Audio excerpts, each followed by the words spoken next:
ایک وہ طبقہ ہے جو ڈاکٹر ذاکر نائک صاحب کے آنے کے بعد، ان کے اس طرح کے جوابات کے بعد، جو ہمارے علماء ہیں، مفتیان کرام ہیں، مدارس ہیں، مستند علماء، ان کو ٹارگٹ کر رہے ہیں. ٹارگٹ کرنے کا مطلب یہ کہ دیکھیں ہمارے مولویوں نے تو سافٹ دین پیش کیا ہے، روشن خیال دین پیش کیا ہے، اور ڈاکٹر ذاکر نائک صاحب نے آ کے سب مولویوں کے چہرے سے نقاب الٹ دیا اور انہوں نے بتایا کہ اصل اسلام کیا ہے اور اصل دین کیا ہے. ان کے دماغ میں یہ بات چل رہی ہے کہ جتنی کوئی سخت بات کرے گا، جتنی کوئی کہے گا حرام ہے، ناجائز ہے، بالکل نہیں ہو سکتا، یہ بھی نہیں ہو سکتا، یہ بھی حرام ہے، یہ بھی حرام ہے، وہ اصل دین پیش کر رہا ہے. اور اگر کوئی عالم آپ کو کہتا ہے کہ یہ حلال ہے، یہ حرام ہے، یہ کام اس طریقے سے کر لو تو حلال ہے، یہ کام اس طریقے سے کر لو تو حرام ہے، کہتے ہیں یہ جناب انہوں نے دین کا حلیہ بگاڑ دیا، یہ سافٹ دین، اور جناب دین تو ہم بھول بیٹھے تھے، ڈاکٹر ذاکر نائک صاحب نے ہمیں آ کے دین بتایا. ایک وہ طبقہ ہے، یہ ایک اور ایکسٹریم ہے، ایک ہمارے لبرل لوگوں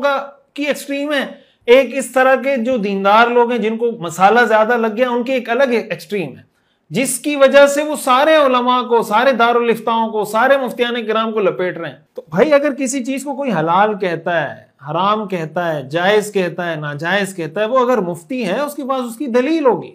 وہ آپ کو دلیل سے ثابت کر رہا ہوگا. اگر کوئی معاشرے میں، مثال کے طور پر اگر میں بینکنگ کی بات کروں، بینکنگ پہ تو ڈاکٹر ذاکر نائک صاحب نے بھی بات کی. اب ہمارے ہاں کیا بہت سارے لوگ ہیں جو اسلامک بینکنگ کو نہیں مانتے.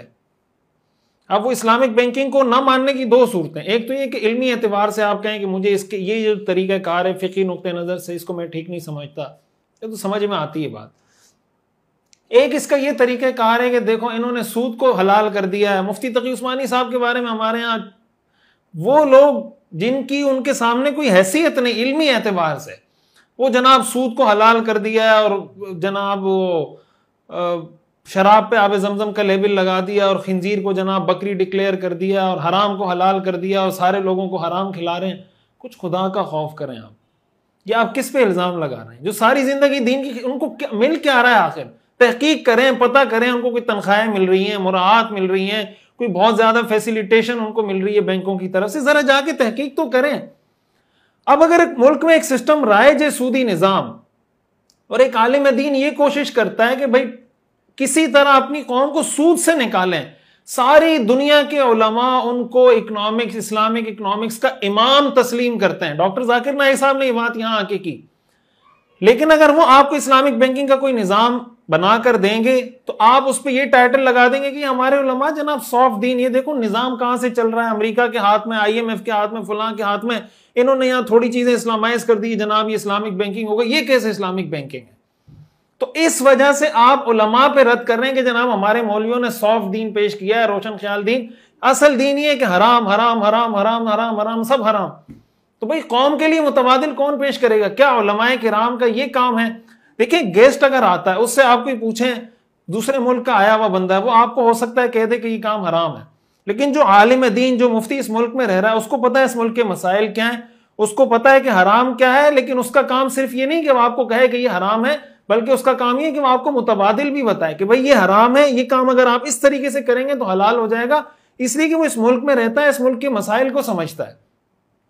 تو اس وجہ سے علماء کرام کو ٹارگٹ کرنا اور ان کو کہنا کہ جناب انہوں نے تو دین کا سارا نظریہ بھلا دیا تھا، ڈاکٹر ذاکر نائک صاحب نے ہمیں آ کے یاد دلایا. یہ بات اگر آپ ڈاکٹر ذاکر نائک سے پوچھیں، ڈاکٹر ذاکر نائک صاحب سے، یہ جو ایکسٹریم پہ پہنچے ہوئے لوگ ہیں، وہ لوگ ذرا یہی سوال ڈاکٹر ذاکر نائک سے پوچھیں کہ ہمارے سارے مولوی ایسے تھے اور آپ ایک دنیا میں ایسے شخص ہیں جنہوں نے ہمیں آ کے سب کچھ سکھایا. تو جو ان کا جواب ہوگا پھر وہ جواب بھی سن لیجئے گا، پھر مجھے بھی بتا دیجئے گا. اور آخری بات جو اس سلسلے میں عرض کرنا چاہتا ہوں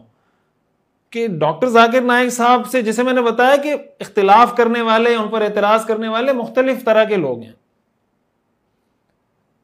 ان سے علمی اختلاف علماء کرام نے بھی کیا ہے، ان سے علمی اختلاف مفتیان کرام نے بھی کیا ہے. مثال کے طور پر بچیوں کو شیلڈ دینا جائز ہے یا جائز نہیں ہے؟ اگر یہ سوال آپ کسی دارالافتاء سے کریں گے، ممکن ہے کہ کسی دارالافتاء سے کچھ شرائط کے ساتھ آپ کو جواز کا فتویٰ مل جائے کہ اگر ان شرائط کا لحاظ کیا جائے تو شیلڈ دی جا سکتی ہے.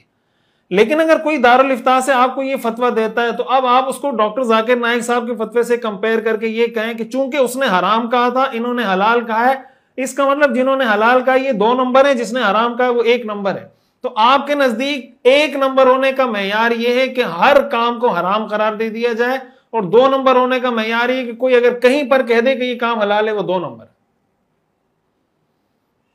یہ جو طرز عمل ہے کوئی علمی طرز عمل نہیں ہے، کوئی تحقیقی، کوئی ریسرچ بیسڈ بات نہیں ہے. تو ان سے اگر کوئی علمی اختلاف کیا جا رہا ہے، ان کو بتایا جا رہا ہے کہ یہ چیز اگر اس طریقے سے کی جائے اور آپ اس انداز سے علمی اختلاف کر کے دلائل سے بتا دیں، اس میں کوئی حرج کی بات نہیں، اختلاف کیا جا سکتا ہے. لیکن کسی کی ذات پہ کیچڑ اچھالنا اور اس طریقے سے کسی کو سرے بازار کوشش کرنا کہ